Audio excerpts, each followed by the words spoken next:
Hello everyone, this is Pradeep Verma the commerce गुरु। स्वागत है आप सभी का आपके अपने पसंदीदा YouTube channel commerce study zone में। तो आज है संडे और जैसा कि आप सभी जानते हैं कि संडे होता है हमारे चैनल पर धमाका, संडे बूस्टर का धमाका।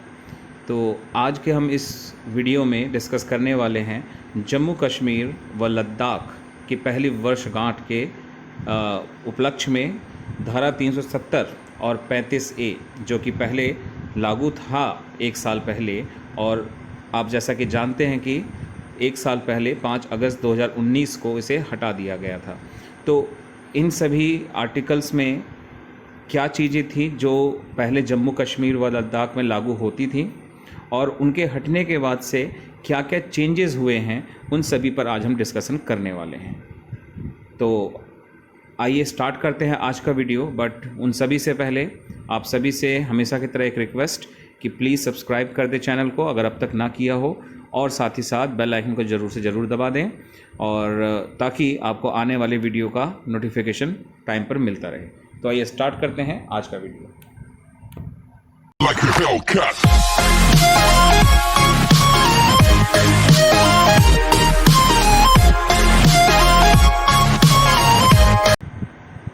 आइए स्टार्ट करते हैं। 5 अगस्त 2019 को केंद्र सरकार ने एक ऐतिहासिक फैसला लिया और जम्मू कश्मीर को विशेष राज्य का दर्जा देने वाले अनुच्छेद 370 के अहम खंडों को निष्प्रभावित कर दिया। तो जैसा आप सभी जानते हैं कि जस्ट 1 साल पहले यानी कि 5 अगस्त 2019 को एक बड़ा ही फैसला लाया गया था, जिससे कि हमारे संविधान में बड़ा बदलाव हुआ और जो आर्टिकल 370 अनुच्छेद 370 था उसको हटा दिया गया, जिससे कि जम्मू कश्मीर को विशेष राज्य का जो दर्जा मिला हुआ था वो भी हट गया। साथ ही जम्मू कश्मीर को 2 केंद्र शासित प्रदेशों जम्मू कश्मीर और लद्दाख में बांट दिया गया। तो साथ में आप ये भी याद रखें, पता रहे आपको कि धारा 370 हट जाने के बाद से जो जम्मू और कश्मीर था वो 2 केंद्र शासित प्रदेशों में बंट गया, और जिससे केंद्र शासित प्रदेश यानी यूनियन टेरिटरी के नंबर्स भी बढ़ गए, और जम्मू कश्मीर उनमें से एक है और लद्दाख दूसरा है। तो आइए अब जानते हैं उनसे जुड़े हुए कुछ खास सवाल और उनके जवाब, और उन सभी से भी पहले जम्मू कश्मीर और लद्दाख के बारे में थोड़ा सा जान लेते हैं, ठीक है। और आप सभी से रिक्वेस्ट रहेगी कि आज की वीडियो काफ़ी लंबी होने वाली है, क्योंकि आज काफ़ी इंटरेस्टिंग और काफ़ी एक इम्पॉर्टेंट टॉपिक पर हम डिस्कशन कर रहे हैं, तो एंड तक जरूर देखें। देखिए, ये है मैप जिसमें आप देख सकते हैं जम्मू एंड कश्मीर का डिवीज़न आर्टिकल 370 के हट जाने के बाद। तो आप देख सकते हैं आपके स्क्रीन के राइट साइड पर लद्दाख शो किया गया है और आपके स्क्रीन के लेफ्ट साइड पर जम्मू एंड कश्मीर शो किया गया है, ठीक है। तो अब हम बात करते हैं 1 बाय 1 दोनों की, ठीक है ना। पहला आता है हमारा जम्मू और कश्मीर।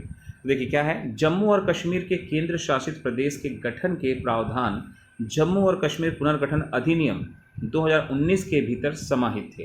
तो जिस अधिनियम का इस्तेमाल किया गया वो था जम्मू और कश्मीर पुनर्गठन अधिनियम 2019, जिसे अगस्त 2019 में भारत की संसद के दोनों सदनों द्वारा पारित किया गया था। इस अधिनियम ने जम्मू के पूर्ववर्ती राज्य को फिर से गठित किया, तो एक तरह से पुनर्गठन हुआ है। अब आइए उसके कुछ इस बारे में जानकारी ले लेते हैं कि बनाए हुए नए यूनियन टेरिटरी जम्मू और कश्मीर का कैपिटल क्या है। तो श्रीनगर जम्मू और कश्मीर के भारतीय संघ क्षेत्र का सबसे बड़ा शहर और ग्रीष्मकालीन राजधानी है। देखिए कई सारी बातें। पहली चीज़ कि श्रीनगर जम्मू और कश्मीर के भारतीय संघ क्षेत्र का सबसे बड़ा शहर भी है, साथ ही साथ ग्रीष्मकालीन राजधानी भी है। यानी कि आपको मालूम होना चाहिए कि जम्मू एंड कश्मीर के 2 राजधानी यानी कैपिटल हैं। यह झेलम नदी के किनारे पर कश्मीर घाटी, सिंधु की एक सहायक नदी और दल और लंगर झील में स्थित है। ये हो गया उसका ज्योग्राफिकल लोकेशन। देन आपके आते हैं दूसरे कैपिटल की तरफ। जम्मू शीतकालीन राजधानी है, ठीक है ना। तो एक समर के लिए हो गया, एक विंटर के लिए हो गया। और जम्मू और कश्मीर के भारतीय संघ क्षेत्र के जम्मू जिले का सबसे बड़ा शहर है, ठीक है। तो हमने जम्मू कश्मीर के बारे में जान लिया, उनके राजधानी के बारे में जान लिया, और साथ ही साथ जान लेते हैं उनके उपराज्यपाल के बारे में। तो मनोज सिन्हा एक भारतीय राजनीतिज्ञ हैं और जम्मू कश्मीर के उपराज्यपाल हैं। जम्मू और कश्मीर के भारतीय संघ क्षेत्र में 2 प्रभाग हैं, जम्मू डिवीज़न और कश्मीर डिवीज़न। जैसा आप देख पा रहे हैं अपने स्क्रीन पर, जम्मू कश्मीर के भारतीय संघ क्षेत्र में 2 प्रभाग हैं, 2 डिवीज़न्स हैं, एक जम्मू डिवीज़न और एक कश्मीर डिवीज़न, और आगे 20 जिलों में विभाजित किया गया है। तो इन दो डिवीज़न्स को फर्दर 20 डिस्ट्रिक्ट्स में डिवाइड कर दिया गया है। तो ये हो गया एक brief detail about Jammu and Kashmir as union territory, ठीक है ना। अब ऐसे ही जानते हैं लद्दाख के बारे में। सेम मैप आपके सामने है, लेकिन अब हम बात करेंगे आपके right toward the right screen, जो मैप में आप देख पा रहे हैं लद्दाख, इसकी हम बात करेंगे। देखिए क्या है इसकी डिटेल्स। लद्दाख जम्मू और कश्मीर राज्य का एक क्षेत्र था, याद रखिएगा था, अब नहीं है। अगस्त 2019 में, यानी 5 अगस्त 2019 की बात हो रही है, भारत की संसद ने एक अधिनियम पारित किया जिसके द्वारा 31 अक्टूबर 2019 को लद्दाख केंद्र शासित प्रदेश बन गया। केंद्र शासित प्रदेश यानी यूनियन टेरिटरी, ठीक है ना। देन लेह भारत के केंद्र शासित प्रदेश लद्दाख की संयुक्त राजधानी। संयुक्त राजधानी मतलब समझ रहे हैं आप, जॉइंट कैपिटल, मतलब लद्दाख के भी 2 कैपिटल्स हैं और सबसे बड़ा शहर है। और बताना चाहूँगा आप सभी को एक जनरल नॉलेज की बात, कि जो हमारा लेह है वो सिर्फ लद्दाख का ही नहीं बल्कि पूरे इंडिया का एरिया वाइज सबसे बड़ा शहर भी है। नेक्स्ट, कारगिल कारगिल जिले का एक शहर है। तो जो कारगिल है वो इटसेल्फ कारगिल जिले में ही आता एक शहर है, और लद्दाख सॉरी लद्दाख के भारतीय संघ क्षेत्र की संयुक्त राजधानी है। तो जॉइंट कैपिटल बताया गया पहले ही, तो एक लेह हो गया, ठीक है, और एक हो गया कारगिल, ठीक है ना। तो लद्दाख के 2 कैपिटल के नाम क्या क्या होगा, एक लेह और एक कारगिल। लेह के बाद कारगिल लद्दाख का दूसरा सबसे बड़ा शहर है, ठीक है। राधा कृष्ण माथुर त्रिपुरा कैडर के 1977 बैच के सेवानिवृत्त आईएएस अधिकारी लद्दाख के केंद्र शासित प्रदेश के पहले उपराज्यपाल हैं। तो लद्दाख जो एज अ यूनियन टेरिटरी बना है उसके फर्स्ट उपराज्यपाल जो हैं वो कौन है, राधा कृष्ण माथुर, जो कि त्रिपुरा कैडर के 1977 बैच के आईएएस ऑफिसर रह चुके हैं, ठीक है। जम्मू और कश्मीर उच्च न्यायालय जम्मू और कश्मीर और लद्दाख के लिए उच्च न्यायालय है। देखिए जम्मू कश्मीर की बात हो रही है, जम्मू कश्मीर उच्च न्यायालय, ठीक है ना। तो जो जम्मू एंड कश्मीर का हाई कोर्ट है वो जम्मू कश्मीर, जो कि अब एक सेपरेट यूनियन टेरिटरी है, और लद्दाख वो भी एक दूसरा यूनियन टेरिटरी है। तो जो Jammu and Kashmir high court है वो Jammu and Kashmir as a union territory और Ladakh as a union territory दोनों के लिए कॉमन हाई कोर्ट है, ठीक है। तो ऐसा नहीं है कि लद्दाख के लिए एक सेपरेट हाई कोर्ट है और कश्मीर जम्मू एंड कश्मीर के लिए भी कोई सेपरेट हाई कोर्ट है, ऐसा नहीं है। दोनों का एक सेम हाई कोर्ट है, और जो कि क्या है, Jammu and Kashmir high court. Clear हो गई बात। नाउ अब हम जानते हैं डिटेल्स में आर्टिकल 370 के बारे में कि ये एक्चुअली क्या है। तो let us discuss about article 370 in detail. तो देखिए काफ़ी कुछ चीज़ें मैंने आज के इस वीडियो में कवर की हैं। भारतीय संविधान की धारा 370 के तहत जम्मू कश्मीर को एक विशेष राज्य का दर्जा प्रदान किया गया था, ठीक है। तो जैसा आप सभी जानते हैं कि 1 साल पहले धारा 370 वहाँ लागू थी, और जिसके अकॉर्डिंग उसे एक विशेष राज्य का दर्जा प्रदान था। और ये विशेष राज्य क्या है वो भी आप जानेंगे इस वीडियो में थोड़ी देर बाद। धारा 370 भारतीय संविधान का एक विशेष अनुच्छेद यानी धारा है, था, जो जम्मू कश्मीर को भारत के अन्य राज्यों के मुकाबले विशेष अधिकार प्रदान करती थी। तो नॉर्मल जैसे कोई भी स्टेट है उसके कंपैरिजन में जम्मू कश्मीर को एक स्पेशल टाइप का एक राइट्स प्रोवाइडेड था अकॉर्डिंग टू दिस धारा 370। भारतीय संविधान में अस्थायी संक्रमणकालीन और विशेष उपबंध संबंधी भाग 21 का अनुच्छेद 370 जवाहरलाल नेहरू के विशेष हस्तक्षेप से तैयार किया गया था, ठीक है ना। और भी डिटेल से देखिए, 1947 में विभाजन के समय जब जम्मू और कश्मीर को भारतीय संघ में शामिल करने की प्रक्रिया शुरू हुई, तब जम्मू कश्मीर के राजा हरि सिंह स्वतंत्र रहना चाहते थे। तो देखिए थोड़ी सी हिस्टोरिकल बातें भी हैं। तो जम्मू और कश्मीर जब अलग था तो वहाँ के राजा थे हरि सिंह, जो स्वतंत्र रहना चाहते थे। इसी दौरान तभी पाकिस्तान समर्थित काबिलियों ने वहाँ आक्रमण कर दिया, जिसके बाद उन्होंने भारत में विलय के लिए सहमति दी। तो यानी कि राजा हरि सिंह ने जब लगा उनको कि जो पाकिस्तान के सपोर्टर जो थे, कबीलियाई थे, वो आक्रमण कर दिए उन्होंने, तो उनसे उन्होंने बचने के लिए क्या किया, भारत में मिल जाने का एक फैसला लिया और अपने आप को एग्री किया उसके लिए। उस समय की आपातकालीन स्थिति के मद्देनज़र कश्मीर का भारत में विलय करने की संवैधानिक प्रक्रिया पूरी करने का समय नहीं था। तो जो लीगल फॉर्मेलिटीज़ थी उसको पूरा करने के लिए उतना टाइम था ही नहीं। इसलिए संघीय संविधान सभा में गोपाल स्वामी आयंगर ने धारा 306A का प्रारूप पेश किया और यही बाद में धारा 370 बनी। देखिए, बहुत अनकॉमन बातें हैं जो आपको हर जगह मिलती नहीं जानकारी के तौर पर। धारा 370 तो हम सभी जानते हैं, लेकिन इसका ओरिजिनल जो नाम था वो क्या था? धारा 306A, और इसी को धारा 370 के नाम से जाना जाता है, जिसके तहत जम्मू और कश्मीर को अन्य राज्यों से अलग अधिकार मिले थे। अब वो अलग अधिकार के थे, वो भी हम डिस्कस करने वाले हैं डिटेल में। तो देखिए, एक तो धारा 370 भी था, साथ साथ अनुच्छेद 35A की भी बात हमने सुनी है। तो 35A क्या है उसके बारे में भी जान लेते हैं। तो 35A से जम्मू कश्मीर के लिए स्थायी नागरिकता के नियम और नागरिकों के अधिकार तय होते थे। 14 मई 1954 के पहले जो कश्मीर में बस गए थे उन्हीं को स्थायी निवासी माना जाता था। तो ये एक डेट ध्यान रखना है आपको, 14 मई 1954। इसके पहले जो कश्मीर में रह गए थे, बस गए थे, उन्हीं को वहाँ का स्थायी निवासी माना जाता था। जो जम्मू कश्मीर का स्थायी निवासी नहीं था, राज्य में संपत्ति नहीं खरीद सकता था, यानी जो परमानेंट रेसिडेंट नहीं रखता था जम्मू कश्मीर का, वो वहाँ का कोई भी प्रॉपर्टी नहीं खरीद सकता था। सरकार की नौकरियों के लिए आवेदन भी नहीं कर सकता था, वहाँ के विश्वविद्यालयों में दाखिला नहीं ले सकता था, ना ही राज्य सरकार की कोई वित्तीय सहायता प्राप्त कर सकता था। तो देख सकते हैं काफ़ी रेस्ट्रिक्शंस लगे हुए थे। ये था हमारा 35A के बारे में डिटेल्स। नाउ धारा 370 की मुख्य बातों की हम बात करेंगे अब डिटेल्स में, तो थोड़ा ध्यान से आप सुनिएगा, इस सेक्शन में काफ़ी इंटरेस्टिंग इन्फॉर्मेशन है। तो देखिए, one by one. Jammu Kashmir का झंडा अलग होता था। जम्मू कश्मीर का झंडा आपने देखा होगा, थंबनेल में मैंने दिखाया हुआ है, वो झंडा था जम्मू कश्मीर का, वो अलग था हमारे भारतीय तिरंगे से। Then second point, Jammu Kashmir के नागरिकों के पास दोहरी नागरिकता होती थी। अब मैं हर एक टर्म को डिटेल में एक्सप्लेन अगर करने लगूंगा तो वीडियो और भी लंबी हो जाएगी, इसलिए मैं उतना डिटेल में और नहीं जाऊंगा। नेक्स्ट आते हैं, जम्मू कश्मीर में भारत के राष्ट्र ध्वज या राष्ट्र प्रतीकों का अपमान अपराध नहीं था।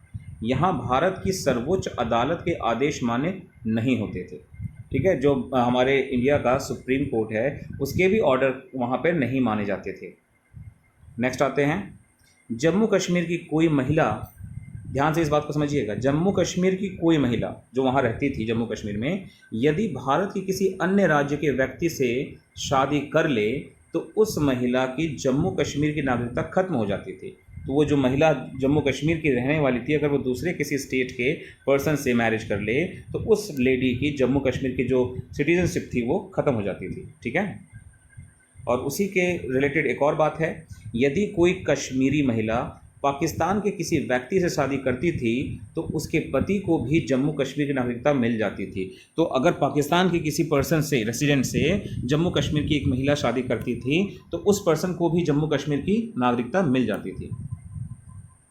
देन धारा 370 के कारण कश्मीर में रहने वाले पाकिस्तानियों को भी भारतीय नागरिकता मिल जाती थी। तो धारा 370 की वजह से ही हम कह सकते हैं कि जो हमारे पाकिस्तान, पड़ोसी मुल्क पाकिस्तान है, वहाँ से भी लोग भारतीय नागरिकता पाने के लिए बड़े आराम से आ जाते थे, क्योंकि बहुत ऐसे नियम थे जिसकी वजह से वो वहाँ का नागरिकता पा सकते थे। नेक्स्ट, भारत के अन्य राज्यों के लोग जम्मू कश्मीर में ज़मीन नहीं खरीद सकते थे। यानी अगर आप मान लीजिए उत्तराखंड में बिलोंग करते हैं या आप हरियाणा से बिलोंग करते हैं या किसी और स्टेट से बिलोंग करते हैं तो आप जम्मू कश्मीर में जाकर ज़मीन नहीं खरीद सकते थे। धारा 370 के तहत भारतीय नागरिक को विशेष अधिकार प्राप्त राज्य के अलावा भारत में कहीं भी भूमि खरीदने का अधिकार था। ठीक है, तो इस धारा 370 के तहत भारतीय नागरिक को विशेष अधिकार प्राप्त राज्य के अलावा भारत के कहीं भी भूमि खरीदने का मतलब आप कहीं भी खरीदिए, लेकिन आप विशेष अधिकार प्राप्त राज्य से नहीं खरीद सकते, जैसे कि जम्मू कश्मीर। नेक्स्ट है, जम्मू कश्मीर की विधानसभा का कार्यकाल 6 साल का होता था। देखिए, सबसे अलग चीज़, 6 साल का विधानसभा का कार्यकाल होता था, जबकि भारत के अन्य राज्यों का विधानसभा का कार्यकाल 5 साल का होता है ना। हर 5 साल में एक चुनाव होता ही है, आप जानते हैं, लेकिन वहाँ पर 6 साल में होता था। नेक्स्ट आते हैं, भारत की संसद जम्मू कश्मीर के संबंध में बहुत ही सीमित दायरे में कानून बना सकती थी। ये सब तब की बातें हो रही है जब धारा 370 था। नेक्स्ट पे आते हैं। जम्मू कश्मीर में महिलाओं पर शरीयत कानून लागू होता था। नेक्स्ट, जम्मू कश्मीर में पंचायत के पास कोई अधिकार नहीं था। देखते काफ़ी रिस्ट्रिक्शंस की बात चल रही है। नेक्स्ट है 1976 का शहरी भूमि कानून भी जम्मू कश्मीर पर लागू नहीं होता था। देन आते नेक्स्ट, धारा 370 के कारण जम्मू कश्मीर में सूचना का अधिकार दैट इज आरटीआई लागू नहीं होता था। देन जम्मू कश्मीर में शिक्षा का अधिकार आरटीई, यहाँ आरटीआई की बात हुई थी, अब यहाँ आरटीई की बात है। ध्यान रखिएगा दोनों में फ़र्क है। RTI right to information, RTE right to education. तो जम्मू कश्मीर में शिक्षा का अधिकार आरटीई लागू नहीं होता था। यहाँ कैग सीएजी भी लागू नहीं था। ठीक है, ये सब तब है जब धारा 370 लागू था। नेक्स्ट आते हैं, कश्मीर में अल्पसंख्यक हिंदुओं और सिखों को आरक्षण नहीं मिलता था। देन भारतीय संविधान की धारा 360, यानी अब 360 धारा क्या होती है वो भी आपको जानकारी यहाँ मिल जाएगी।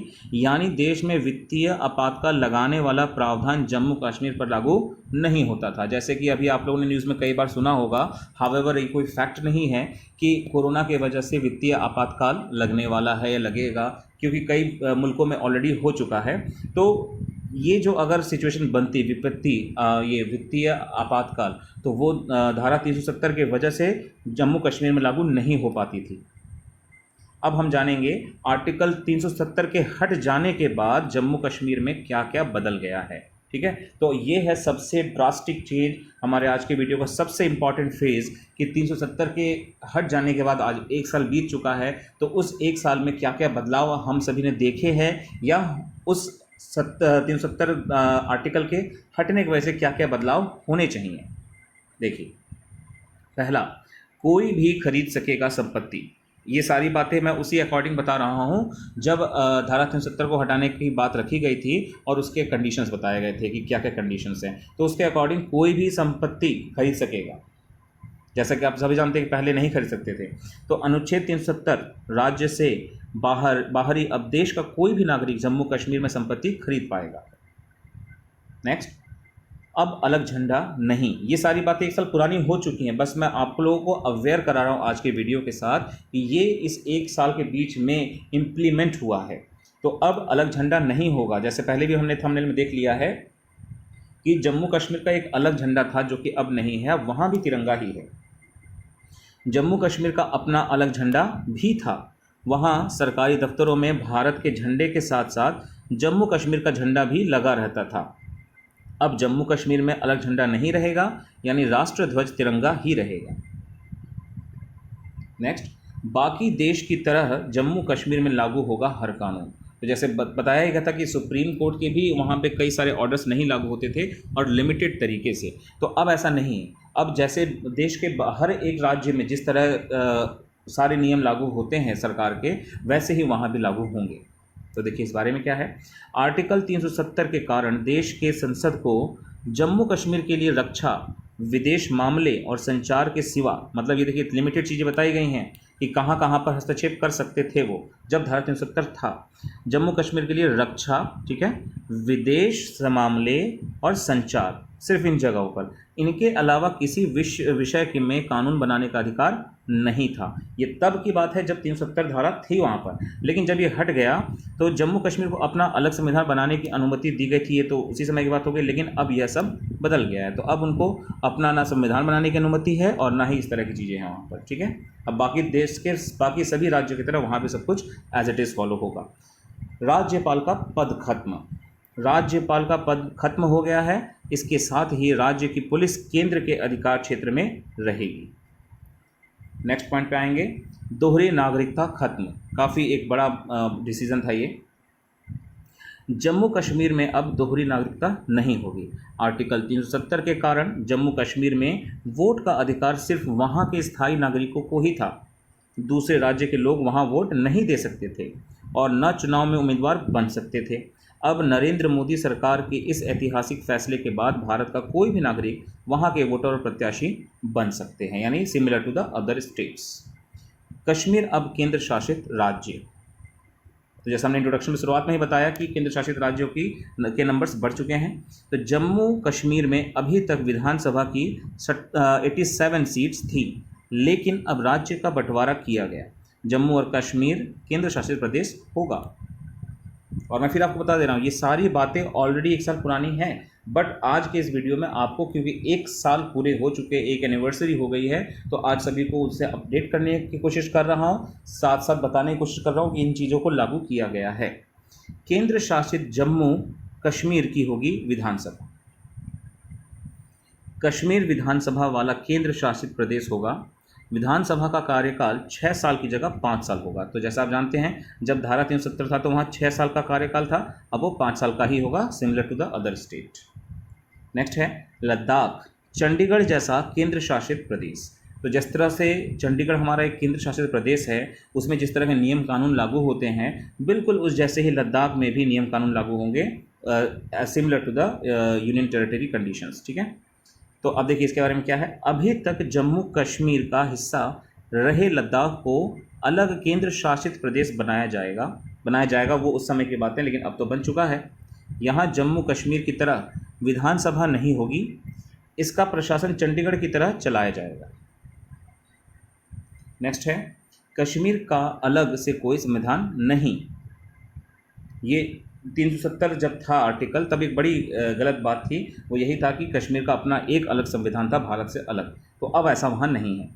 अनुच्छेद 370 के हटने के बाद जम्मू कश्मीर को मिले विशेष अधिकार यही सब थे जो उनके पास थे, पूरी तरह से खत्म मतलब खत्म हो चुके हैं। केंद्र सरकार के इस फैसले के बाद जम्मू कश्मीर में भारतीय संविधान पूरी तरह से लागू होगा। इस फैसले के बाद जम्मू कश्मीर का अपना अलग कोई संविधान नहीं होगा। तो मैं आपको पहले ही बता चुका हूँ कि ये सारी चीज़ें 1 साल पुरानी हैं, बट आप सभी को आज के डेट में अपडेट किया जा रहा है। तो ये जो बोला गया है कि हटेगा नहीं, बल्कि वो हट चुका है, संविधान लागू होगा नहीं, हो चुका है। ठीक है ना, ये बात आप ध्यान रखें। तो हम बता दें कि कश्मीर में 17 नवंबर 1956 को अपना संविधान लागू किया था। अब कश्मीर में आर्टिकल 356 का भी इस्तेमाल हो सकता है, यानी राष्ट्रपति शासन लगाया जा सकता है। नेक्स्ट, आरटीआई कानून कश्मीर में भी चलेगा। जम्मू कश्मीर में आरटीआई और सीएजी जैसे कानून भी यहाँ लागू होंगे, बल्कि हो रहे हैं। देन बाहरी राज्यों के लोगों को भी नौकरी मिल सकेगी, जबकि पहले ऐसा नहीं मुमकिन था। जम्मू कश्मीर में देश का कोई भी नागरिक अब नौकरी पा सकता है, और जबकि पहले ऐसा हो नहीं पाता था। इवन हमको एक सिम कार्ड लेने में भी बहुत ज़्यादा दिक्कतों का सामना करना पड़ता था। देन है वित्तीय आपातकाल भी लग सकेगा। जैसे हमने थोड़ी देर पहले वीडियो में देखा था, वित्तीय आपातकाल नहीं लग सकता था, लेकिन अब धारा हट जाने के बाद से ऐसा बिल्कुल नहीं है। भारतीय संविधान की धारा 360, जिसके अंतर्गत देश में वित्तीय आपातकाल लगाने का प्रावधान है, वह धारा 370 के कारण जम्मू कश्मीर पर लागू नहीं होती थी। तो देखिए, धारा 360 क्या होता है, वित्तीय आपातकाल के लिए होता है, और धारा 370 के वजह से जम्मू कश्मीर को विशेष अधिकार प्राप्त था, जिसके वजह से वहाँ पर धारा 360 नहीं लागू हो सकता था। लेकिन जैसे ही धारा 370 हट गया तो 360 लागू किया जा सकता है, लेकिन अब ऐसा नहीं है। जम्मू कश्मीर में भी इसका दायरा होगा, यानी जम्मू कश्मीर में भी अगर जरूरत पड़ी तो वित्तीय आपातकाल लगाया जा सकता है। नेक्स्ट, जम्मू कश्मीर की महिलाओं से भेदभाव खत्म। तो देखिए इस बारे में क्या है। आर्टिकल 370 के खत्म होने के बाद अब अगर जम्मू कश्मीर की महिला किसी अस्थायी निवासी से शादी कर लेती है तो भी उसकी संपत्ति का अधिकार मिलेगा। पहले अस्थायी निवासी से शादी करने पर महिलाओं को तो संपत्तियों से अधिकार दिया जाता था, लेकिन इस तरह की महिलाओं के बच्चों के संपत्ति के अधिकार से वंचित हो जाते थे। तो पहले के कंडीशंस की अगर बात करें तो अगर वो अस्थायी से शादी कर लेती थी तो उनके बच्चों को संपत्तियों से अधिकार नहीं मिलते थे, बट ऐसा अब नहीं है।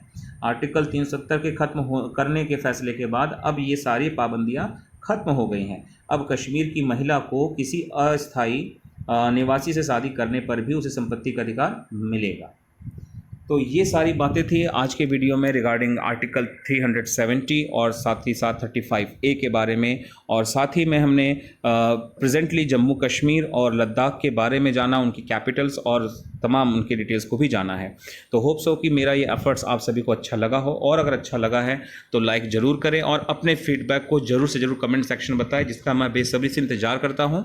और अगर आपका कोई सजेशन तो ज़रूर से ज़रूर लिखें, और साथ ही साथ ये वीडियो अपने दोस्तों में ज़रूर शेयर करें। तो मिलते हैं अपने नेक्स्ट वीडियो में, तब तक के लिए टेक केयर, बाय बाय।